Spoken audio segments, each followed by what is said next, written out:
Je m'appelle Tessa, j'ai 23 ans et j'habite à Caen.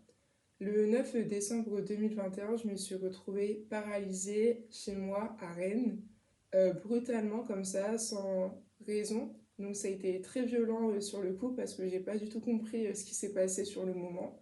J'ai été hospitalisée ensuite pendant 5 ou 6 jours, donc hospitalisée au CHU. On m'a ensuite diagnostiqué des troubles neurologiques fonctionnels. Pendant 3 mois, mon état ne s'est pas amélioré, il a même empiré. Et ensuite, quand j'ai trouvé un médecin compétent, il m'a diagnostiqué le syndrome d'Ehlers dans l'os. Ça a été très compliqué parce que quand je dis paralysée, c'est que vraiment je ne pouvais plus marcher. J'étais un robot, ça attaquait en premier mes jambes, après c'était mes bras, après c'était le fait que je ne pouvais plus parler aussi, donc ça c'était très handicapant. Euh, Problèmes de respiration qui ont également empiré. Donc oui, ma vie en 2022, elle a vraiment changé puisque c'était la fin 2021. Donc après, c'est mon année 2022 qui a vraiment été impactée. Le syndrome de Lardon-Loos, c'est une maladie qui touche le tissu conjonctif et qui touche les organes. C'est une maladie génétique et la complexité de cette maladie, c'est que chaque personne dans le syndrome d'Ehlers-Danlos est unique. On a tous des symptômes différents, des symptômes qui ne nous impactent pas de la même façon. Donc voilà, c'est compliqué un peu pour les médecins aussi, je pense.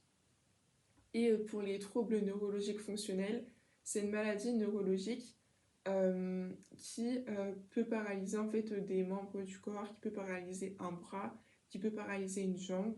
Voilà. Et la complexité aussi de cette maladie, c'est qu'on ne sait pas forcément la cause, puisque on peut seulement voir qu'il y a un problème lors des IRM fonctionnels, et les IRM fonctionnels sont utilisés pour la recherche, donc on n'a pas forcément en tant que patient l'explication de nos troubles, même si aujourd'hui j'ai la chance pour moi d'avoir l'explication grâce à mon neurologue qui est compétent et qui m'a donné les réponses que je cherchais depuis décembre 2021. L'élément déclencheur de la maladie, comme je l'expliquais tout à l'heure, c'est le fait que je ne ressentais pas la douleur. Donc j'ai fait du breakdance, je tombais, je me relevais, j'avais pas mal. Donc je faisais ça pendant 1 heure et demie à peu près, 4 fois à peu près dans la semaine environ, voire plus quand je pouvais. Donc mon corps il a pris cher, il a bien souffert pendant mes années de breakdance, surtout les 2 dernières parce que j'étais vraiment à fond. Donc c'est là où j'ai eu la meilleure progression, surtout à la fin en 2021. 2021, c'est là où je réussissais un peu à faire les figures, etc. Donc les impacts étaient au maximum. Et à un moment donné, mon corps il a dit non, là c'est fini, je ne peux plus. Donc il m'a paralysé les jambes le 9 décembre 2021. Voilà, c'est l'élément déclencheur de ma maladie, ma pratique excessive du breakdance et le fait de ne pas avoir ressenti la douleur. Je sais que pour ma part, elle se manifeste avec le froid. Quand il fait très froid, mes jambes vont se paralyser. Donc voilà, ça c'est le premier élément déclencheur de la maladie. Donc après, c'est à moi de mettre les semelles chauffantes pour éviter que je me retrouve paralysée. Je sais également que si je ne bouge pas pendant plusieurs jours, je vais avoir des difficultés à marcher. Ça va encore une fois pas me déclencher de nouvelles crises. Donc je dois toujours rester en mouvement pour ne pas me retrouver en difficulté. Et j'ai également la fatigue qui joue un rôle super important. Donc quand je suis fatiguée, je commence à cligner des yeux, j'ai mes yeux qui gonflent. Après, je peux également avoir mes jambes qui se paralysent, mes bras qui se paralysent et c'est la grosse crise. Donc maintenant, il y a des crises que j'arrive à anticiper. Donc quand je suis fatiguée, je sais que je dois aller dormir, donc j'y vais. Maintenant, je ne joue plus avec mon corps. J'ai compris que ça peut quand même faire des dégâts. Et voilà, c'est vraiment en fait rester à l'écoute de son corps pour éviter de se retrouver dans des situations dramatiques. Par exemple, je me suis déjà retrouvée coincée dans la rue, j'étais toute seule et je ne pouvais plus marcher. Donc là, c'est quand même assez embêtant parce que c'est pas une situation normale. Après, j'ai également des crises en fait qui se déclenchent sans prévenir, donc parfois je peux les anticiper et parfois c'est pas possible. Comme quand je sors dans la rue, je sais que j'ai une chance aussi de perdre ma voix quand je parle. Ça m'est déjà arrivé à la boulangerie. Donc à la boulangerie, ça va, il y a le téléphone. Donc j'écrivais sur le téléphone ce que je voulais, quoi. Mais sinon, ça peut être un peu plus embêtant dans d'autres situations. Donc l'objectif, c'est toujours de s'adapter à son corps, de ne pas paniquer, parce que plus on va paniquer, qu'on va être en crise, plus ça va être compliqué. Par exemple, quand je me suis retrouvée coincée dans la rue, je savais que si je paniquais, j'allais encore plus empirer mes symptômes. Donc déjà que je ne pouvais plus marcher, il ne fallait pas que je parte en crise respiratoire ni rien. Donc après, c'est à moi en fait de me calmer, de rester calme et d'attendre en fait que la crise elle passe. Les traitements médicaux, donc j'ai de la stimulation magnétique. La stimulation magnétique m'a vraiment redonné ma mobilité. Donc les premières séances où j'y suis allée, mon corps il était vraiment paralysé, vraiment bloqué. Donc j'ai pas forcément reçu les bénéfices tout de suite.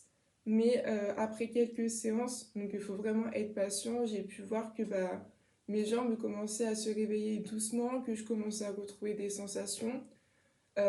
Par contre, pour les crises respiratoires, en fait, dès qu'il me passait la machine au niveau de ma cage thoracique, là, c'était très efficace. Surtout quand j'étais en crise respiratoire, c'était bien d'y aller.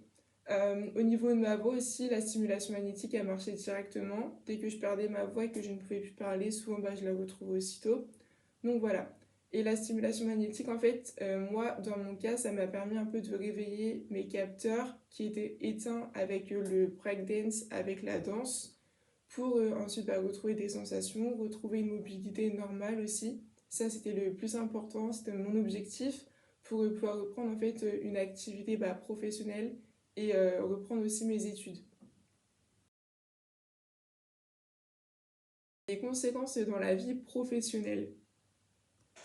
La conséquence la plus lourde, je dirais, c'est le fait de ne pas savoir de quoi demain sera fait. Ça, après, on va dire que c'est pareil pour tout le monde, mais quand on a le syndrome de l'or dans l'os, c'est encore plus concret pour nous parce qu'on sait très bien que demain on peut se réveiller et avoir les jambes paralysées sans aucune raison. Et là, la crise, elle ne pourra pas être anticipée parce que parfois, bah, ça nous dépasse et c'est vraiment le corps et la maladie qui choisissent. Donc voilà. Et la crise, elle peut durer, commencer demain et elle peut s'arrêter dans 8 mois. Donc là, après, dans 8 mois, enfin pendant les 8 mois, comment je fais pour aller au travail, comment je fais pour gagner de l'argent. C'est surtout en fait ces problématiques-là qui posent problème. Parce que là, aujourd'hui, ça va, je peux travailler, etc. Mais je sais que demain, ça peut ne pas être le cas. Donc au niveau de l'employeur, etc., bah, ça pose problème quand même. Surtout que c'est une maladie chronique, qu'il n'y a pas de traitement et que ce sera comme ça toute ma vie. Et là, je parle pour moi, mais je parle également pour d'autres personnes qui ont également le syndrome d'Ehlers dans l'os. C'est une réalité à laquelle on est confronté et je pense que c'est la plus lourde conséquence, en tout cas pour ma part, dans la vie professionnelle. Après, il y a également le fait que les crises, ça m'est pas arrivé souvent pour l'instant, mais que parfois ben, on se retrouve en crise. Je sais qu'au début de l'année, à un moment donné, bah, c'est tout bête, hein, mais j'allais faire réchauffer à manger. Et quand je suis revenue dans la salle, bah, je ne pouvais plus marcher. Ça a duré 10 minutes où je suis restée immobile. Donc pendant ce temps-là, je fais comme si j'étais sur mon téléphone, que tout allait bien, que c'est normal. Mais c'est lourd parce que je me demande en fait quand est-ce que ça va s'arrêter, si je vais pouvoir aller travailler le midi, enfin l'après-midi, si la crise ne passe pas, comment je fais parce que je vais pas rester immobile comme ça toute l'après-midi, surtout qu'après en fait quand mon corps il en a marre, je tombe. Donc voilà, et surtout que les crises, une paralysie des jambes peut déclencher une crise respiratoire, etc. Donc voilà, des fois c'est des angoisses auxquelles on peut être confronté. Il y a également 2 semaines, mon bras droit s'est paralysé. Donc c'est pareil, il s'est paralysé quand j'étais en intervention. En plus j'animais une activité. Donc quand tu animes une activité que tu te retrouves le bras droit paralysé, bah, tu essayes de le cacher un peu, mais parfois ta main elle tremble. Donc voilà, c'est compliqué. Mais voilà, quand tu es dans le monde professionnel, tu dois toujours t'adapter parce que de toute façon, tu n'as pas le choix. Et tu dois faire de ton mieux pour quand même réussir à travailler et à faire comme si de rien n'était. Je dirais que quand on a un diagnostic du syndrome d'Ehlers dans l'os, il faut éviter d'aller sur Internet et il faut vraiment se concentrer sur soi-même et pas forcément écouter ce que les autres vont nous dire, quand on va nous dire faut pas faire ci, faut pas faire ça. Faut tester des choses. Il y a des choses qui vont fonctionner, il y en a qui vont moins fonctionner, mais c'est vraiment fait au cas par cas. Et comme je le disais tout à l'heure, dans le syndrome de l'or dans l'os, chaque personne est vraiment différente. Donc ce qui va s'appliquer pour une personne ne va pas forcément l'être pour une autre. Après, je sais que c'est une maladie compliquée. Aujourd'hui, tout peut aller bien et demain, ça peut être l'inverse. Donc je dirais qu'il faut rester aussi positif. Après, c'est plus facile à dire qu'à faire, ça j'en ai bien conscience. Mais quand on y est confronté, on sait qu'on n'a pas le choix de toute façon si on veut pas améliorer, enfin si on veut pas empirer nos symptômes surtout.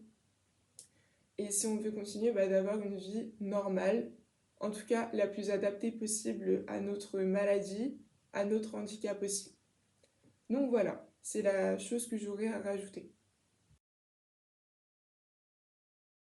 Je ne peux pas dire que la maladie est acceptée parce que c'est encore trop tôt, ça fait seulement 1 an que j'ai le syndrome d'Ehlers dans l'os et les conséquences parfois sont assez lourdes, surtout que j'aurai ça toute ma vie, donc non, j'ai pas accepté la maladie. Par contre, j'ai appris à vivre avec.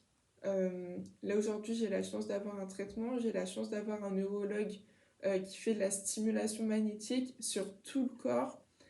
Et ça m'aide énormément puisque j'ai retrouvé une mobilité. Donc aujourd'hui, les choses s'améliorent, mais je sais que demain, ça pourra ne pas être le cas. Donc voilà, il faut toujours rester vigilant et faire attention à ce qu'on fait. Quand on prévoit des voyages, on sait qu'on a une chance sur deux que ce soit annulé parce qu'on sait très bien que le jour même, on peut être en crise.